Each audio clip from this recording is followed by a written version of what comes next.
नमस्कार दोस्तों, मेरा नाम है राज के वर्मा और आप देख रहे हैं रिपोर्टर जी। अगर आपने रिपोर्टर जी चैनल को सब्सक्राइब नहीं किया तो सबसे पहले चैनल को सब्सक्राइब जरूर कर लें, लाइक और कमेंट्स करना बिल्कुल ना भूलें। हरियाणा में बीजेपी तीसरी बार सरकार बनाने जा रही है और 17 अक्टूबर को शपथ ग्रहण समारोह है और इस समारोह से पहले 16 अक्टूबर को गृह मंत्री अमित शाह आ रहे हैं और पहली बार ऐसा है कि वो किसी स्टेट में बतौर ऑब्जर्वर पहुंच रहे हैं, यानी कि कुछ क्या ऐसा चल रहा है हरियाणा बीजेपी में जिसे शांत करने के लिए खुद अमित शाह आ रहे हैं। लेकिन इस सब के बीच कृष्णलाल पवार, जिन्होंने इसराना से बीजेपी की टिकट पर चुनाव लड़ा था और वो जीत हासिल करने में कामयाब रहे, तो ऐसे में क्योंकि उनके पास राज्यसभा की सांसदी भी थी, अब उन्होंने राज्यसभा के सांसद पद से इस्तीफा दे दिया। उनके इस्तीफा देने के बाद अब अटकलें शुरू हो गई है कि इस सीट के लिए बीजेपी किसे राज्यसभा में भेजेगी। बहुत सारे नाम हैं जिन पर चर्चाएं चल रही है। एक नाम ऐसा है जिन्होंने खुद से इसके लिए लॉबिंग शुरू कर दी है और वो है कुलदीप बिश्नोई। लेकिन इस सब के बीच कुलदीप बिश्नोई की राजनीति और उस राजनीति के उतार चढ़ाव पर भी बात करना बेहद जरूरी है, क्योंकि जिस तरह से एक समय ऐसा आया था कि कुलदीप बिश्नोई की राजनीति यहां पर थी, लेकिन एक के बाद एक गलत डिसीजन से उनकी राजनीति में लगातार डाउनफॉल आया और सबसे बड़ा झटका कुलदीप बिश्नोई और उनके परिवार को 2024 के विधानसभा चुनाव में लगा।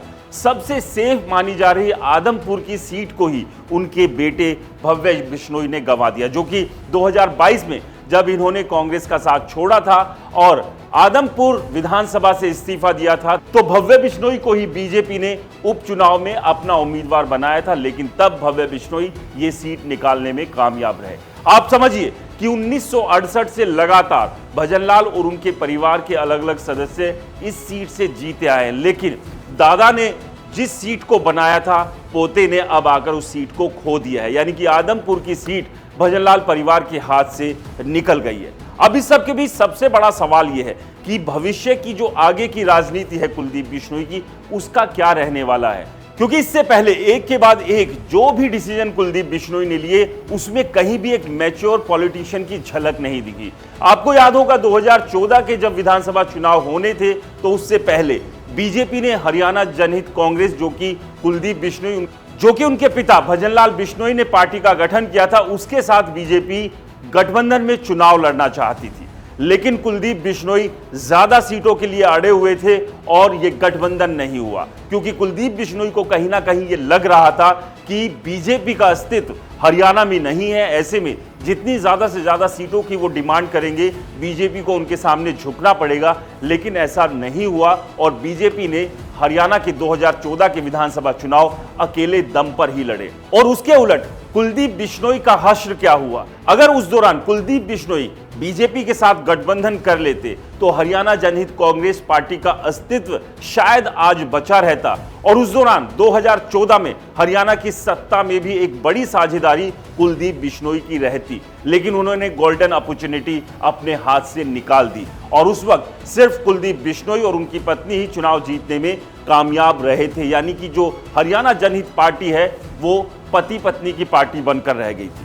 उसके बाद कुलदीप बिश्नोई ने अपनी पार्टी को कांग्रेस के भीतर मर्ज कर दिया और उसके बाद से लगातार कांग्रेस पार्टी में वो छटपटाते रहे कि कांग्रेस पार्टी उन्हें तवज्जो देगी और कोई बड़ा पद और मान सम्मान देकर उनकी राजनीति को शिखर पर ले जाने का काम करेगी। लेकिन तब भी ऐसा नहीं हुआ और उसके बाद कुलदीप बिश्नोई ने 2022 में कांग्रेस का साथ छोड़कर बीजेपी का कमल थाम लिया, इसी उम्मीद में कि बीजेपी उनकी आधी अधूरी राजनीतिक मंशाओं को पूरा करने का काम करेगी और उन्हें वो पूरा मान सम्मान, वो पद देगी। लेकिन साल दर साल बीतते गए, कुलदीप बिश्नोई को वो सब नहीं मिल पाया जो वो चाह रहे थे। कुलदीप बिश्नोई से इससे पहले जब लोकसभा चुनाव थे, तब लोकसभा चुनाव के लिए टिकट की उम्मीद की, उन्हें वो नहीं मिली। इसके बाद दीपेंद्र हुड्डा रोहतक से चुनाव जीते और लोकसभा सांसदी से उन्होंने इस्तीफा दिया। इसके लिए भी लगातार कुलदीप बिश्नोई जद्दोजहद करते रहे, लेकिन ये सीट दे दी किरण चौधरी को, जो कि उनसे बहुत बाद में,